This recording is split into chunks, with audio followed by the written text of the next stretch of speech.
Chapter 7. A Mad Tea Party. There was a table set out under a tree in front of the house, and the March Hare and the Hatter were having tea at it. A Dormouse was sitting between them, fast asleep, and the other two were using it as a cushion, resting their elbows on it and talking over its head. Very uncomfortable for the Dormouse, thought Alice. Only, as it's asleep, I suppose it doesn't mind. The table was a large one, but the three were all crowded together at one corner of it. "No room, no room," they cried out when they saw Alice coming. "There's plenty of room," said Alice indignantly, and she sat down in a large armchair at one end of the table. "Have some wine," the March Hare said in an encouraging tone. Alice looked all round the table, but there was nothing on it but tea. "I don't see any wine," she remarked. "Oh, there isn't any," said the March Hare. "Then it wasn't very civil of you to offer it," said Alice angrily. "It wasn't very civil of you to sit down without being invited," said the March Hare. "I didn't know it was your table," said Alice. "and it's laid for a great many more than 3. "Your hair wants cutting," said the Hatter. He had been looking at Alice for some time with great curiosity, and this was his first speech. "You should learn not to make personal remarks," Alice said with some severity. "It's very rude." The Hatter opened his eyes very wide on hearing this, but all he said was, "Why is a raven like a writing desk?" "Come, we shall have some fun now," thought Alice. "I'm glad they've begun asking riddles. I believe I can guess that," she added aloud. "Do you mean that you think you can find out the answer to it?" said the March Hare. "Exactly so," said Alice. "Then you should say what you mean," the March Hare went on. "I do," Alice hastily replied. At least I mean what I say. That's the same thing, you know." "Not the same thing a bit," said the Hatter. "Why, you might just as well say that I see what I eat is the same thing as I eat what I see." "You might just as well say that," added the March Hare. "I like what I get is the same thing as I get what I like." "You might just as well say," added the Dormouse, who seemed to be talking in his sleep, "that I breathe when I sleep is the same thing as I sleep when I breathe." "It is the same thing with you," said the Hatter, and here the conversation dropped, and the party sat silent for a minute, while Alice thought over all she could remember about ravens and writing desks, which wasn't much. The Hatter was the first to break the silence. "What day of the month is it?" he said, turning to Alice. He had taken his watch out of his pocket and was looking at it uneasily, shaking it every now and then and holding it to his ear. Alice considered a little and said, "The 4th. 2 days wrong," sighed the Hatter. "I told you butter wouldn't suit the works," he added, looking angrily at the March Hare. "It was the best butter," the March Hare meekly replied. "Yes, but some crumbs must have got in as well," the Hatter grumbled. "You shouldn't have put it in with the bread knife." The March Hare took the watch and looked at it gloomily. Then he dipped it into his cup of tea and looked at it again, but he could think of nothing better to say than his first remark. "It was the best butter, you know." Alice had been looking over his shoulder with some curiosity. "What a funny watch," she remarked. "It tells the day of the month and doesn't tell what o'clock it is." "Why should it?" muttered the Hatter.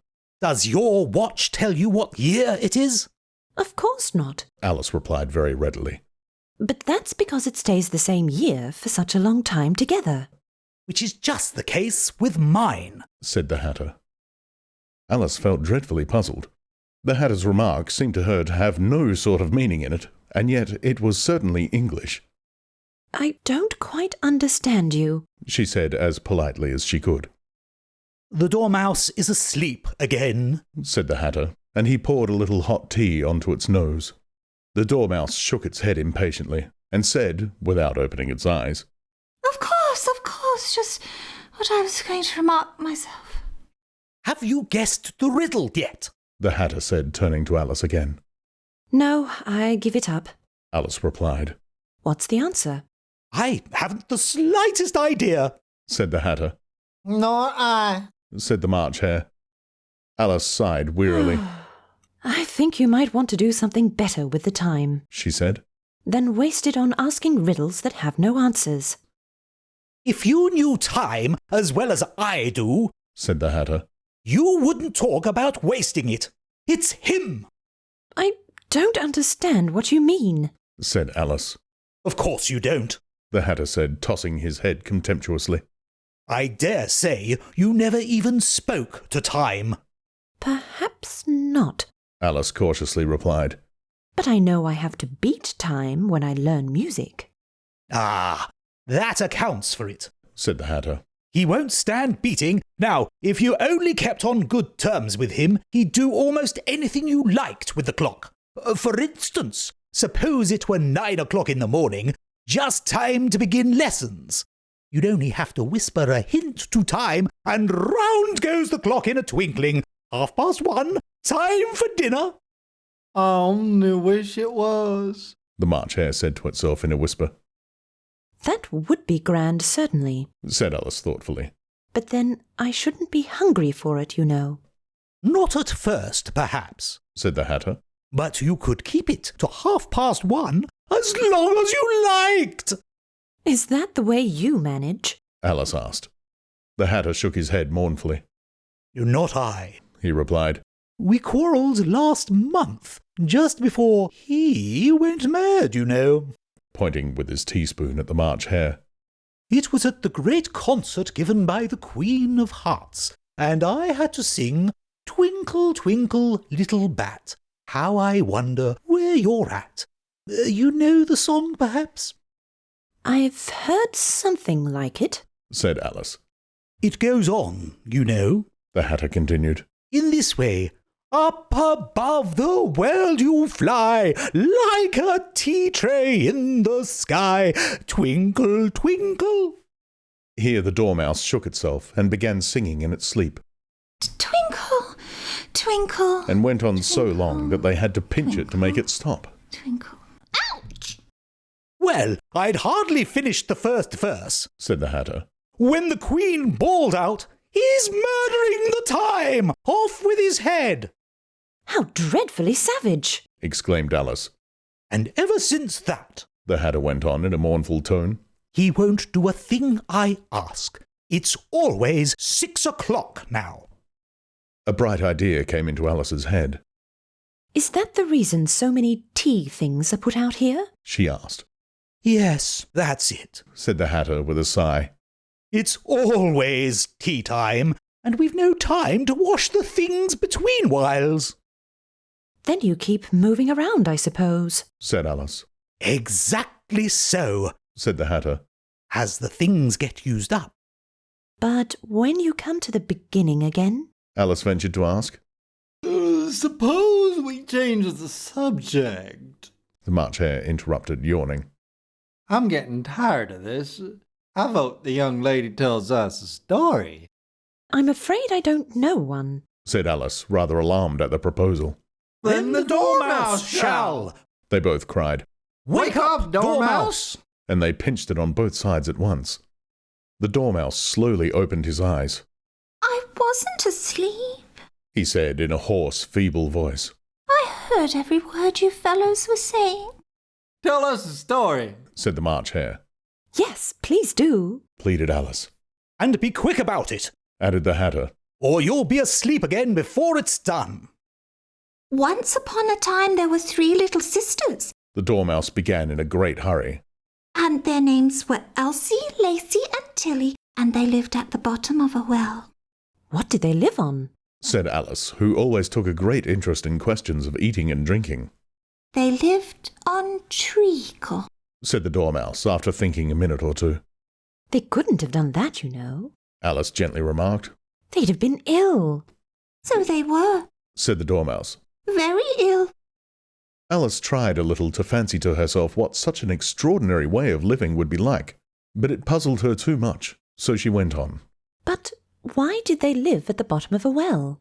Take some more tea. The March Hare said to Alice very earnestly. I've had nothing yet, Alice replied in an offended tone. so I can't take more. You mean you can't take less, said the Hatter. It's very easy to take more than nothing. Nobody asked your opinion, said Alice. Who's making personal remarks now? The Hatter asked triumphantly. Alice did not quite know what to say to this, so she helped herself to some tea and bread and butter, and then turned to the Dormouse and repeated her question. Why did they live at the bottom of a well? The Dormouse again took a minute or two to think about it, and then said, It was a treacle well. There's no such thing. Alice was beginning very angrily, but the Hatter and the March Hare went shh, and the Dormouse sulkily remarked, If you can't be civil, you'd better finish the story for yourself. No, please go on. Alice said very humbly. I won't interrupt again. I dare say there may be one. One, indeed, said the Dormouse indignantly. However, he consented to go on. And so these 3 little sisters, they were learning to draw, you know. What did they draw? Said Alice, quite forgetting her promise. Treacle, Said the Dormouse, without considering it at all this time. I want a clean cup, Interrupted the Hatter. Let's all move one place on. He moved on as he spoke, and the Dormouse followed him. The March Hare moved into the Dormouse's place, and Alice, rather unwillingly, took the place of the March Hare. The Hatter was the only one who got any advantage from the change, and Alice was a good deal worse off than before, as the March Hare had just upset the milk jug into his plate. Alice did not wish to offend the Dormouse again, so she began very cautiously. But I don't understand. Where did they draw the treacle from? You can draw water out of a water well, said the Hatter. So I should think you could draw treacle out of a treacle well. Eh, stupid? But they were in the well. Alice said to the Dormouse, not choosing to notice this last remark. of course they were. Said the Dormouse. Well in. This answer so confused poor Alice that she let the Dormouse go on for some time without interrupting it. They were learning to draw. The Dormouse went on, yawning and rubbing its eyes, for it was getting very sleepy. And they drew all manner of things. Everything that begins with an M. Why with an M? Said Alice. Why not? Said the March Hare. Alice was silent. The Dormouse had closed its eyes by this time, and was going off into a doze, but, on being pinched by the Hatter, it woke up again with a little shriek, and went on. That begins with an M, such as mousetraps, and the moon, and memory, and muchness. You know you say things are much of a muchness. Did you ever see such a thing as the drawing of a muchness? Really, now you ask me, Said Alice, very much confused. I don't think... Then you shouldn't talk, Said the Hatter. This piece of rudeness was more than Alice could bear. She got up in great disgust and walked off. The Dormouse fell asleep instantly, and neither of the others took the least notice of her going, though she looked back once or twice, half hoping that they would call after her. The last time she saw them, they were trying to put the Dormouse into the teapot. At any rate, I'll never go there again, Said Alice as she picked her way through the wood. It's the stupidest tea party I ever was at in all my life. Just as she said this, she noticed that one of the trees had a door leading right into it. Ooh, that's very curious. She thought. But everything's curious today. I think I may as well go in at once. And in she went. Once more she found herself in the long hall and close to the little glass table. Now, I'll manage better this time. And began by taking the little golden key and unlocking the door that led into the garden. Then she went to work nibbling at the mushroom, she had kept a piece of it in her pocket, till she was about a foot high. Then she walked down the little passage, and then she found herself at last in the beautiful garden, among the bright flower beds and the cool fountains. Alice's Adventures in Wonderland was produced and narrated by Steve Parker, with Jet as Alice. James Whitrow as the March Hare.